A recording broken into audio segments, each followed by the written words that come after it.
I think that when we talk about race, we tend to focus on individual acts of prejudice, which is why UKIP often come up, because they'll overtly say stuff that we find offensive. But unfortunately, the issue of race, if we understand it, is a lot more insidious. And it takes a lot more of a historical view to understand the difference between individual bias and structural racism and privilege.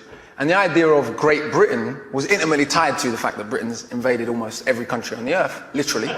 No, literally, there's a map, you can Google it. And so the idea of our greatness was intimately tied to this idea of empire, which was intimately tied to what Rudyard Kipling calls the white man's burden, to go and civilize all these stupid brown folks that have been writing and having civilizations for thousands of years. But let's forget all of that. And so if we fast forward to today, when we talk about structural racism in Britain, do we have the same institutional disparities in rates of imprisonment that they have in America? Yes, absolutely we do. Do we have the same disparities in terms of who's dying in police custody? Yes, indeed we do. In 2011, we were told we loved Libyans so much we wanted to bomb democracy into them. Less than 5 years later, we're leaving people fleeing the same conflict to drown in the sea, while giving a woman space in a national newspaper to refer to them as cockroaches.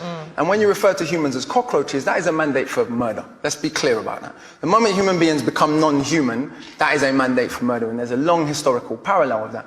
Today, Germany, the country that bombed this country, in our grandparents' lifetimes, so theoretically the grandchildren of Nazis can get in and out of England easier than the grandchildren of people from the Commonwealth who fought against the Nazis. And where do they come from? When we talk about immigrants, do we mean people from Australia and New Zealand? Didn't Boris Johnson go to Australia and say, hey, we're culturally the same? Was he talking about the Aborigines when he said that? We call them expats. Right. White people have such a different way of classifying themselves that white immigrants are expats and non-white immigrants are immigrants. So when we say immigrants, if we go to border control, we can go there, Yarlswood, and we go and look at who's there. It's not a bunch of white people from New Zealand. So we have structural forms of privilege and bias that are much more insidious and much more difficult to overcome. The reaction to Africans and Asians coming here post-World War II, to rebuild the country after the Queen's German cousins bombed it, the reaction to them was one of general hatred. It's illogical. These people who had formerly been colonized by Britain had fought in both world wars. India gave 2.5 million volunteers, for those who don't know. When we talk about being saved by America in the war, we want to talk about being saved by India and Russia. That would be a bit more accurate. But that's a bit inconvenient. But the reaction to those people and their descendants has been one that is about structural bias and privilege. The greatest metaphor for this might be Canary Wharf and Tower Hamlets.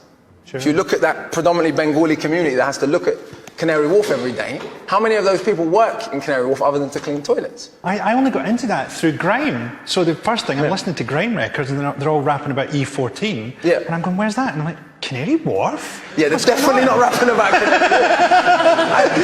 I suppose what I'm saying is not about saying that there's bias and bigotry everywhere in the world. The country my grandparents come from, it's pretty much generally accepted that they don't like gay people.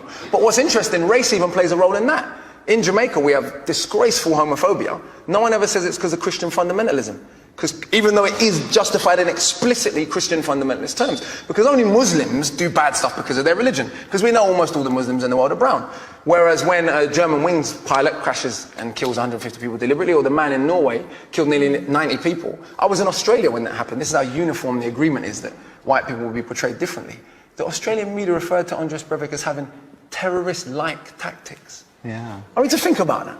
Yeah. This guy killed almost 100 people, and he's just almost a terrorist. And he'd written a crazy thing about Muslims. No, it's very clear. I mean, he was a terrorist by any standard. The idea that white is right isn't just a European idea. It's an idea that has had insidious implications, because no matter what, the 700 people that were left to drown off the coast of the Mediterranean, were they white human beings, they wouldn't have been left to drown. And they certainly wouldn't be called cockroaches. Well,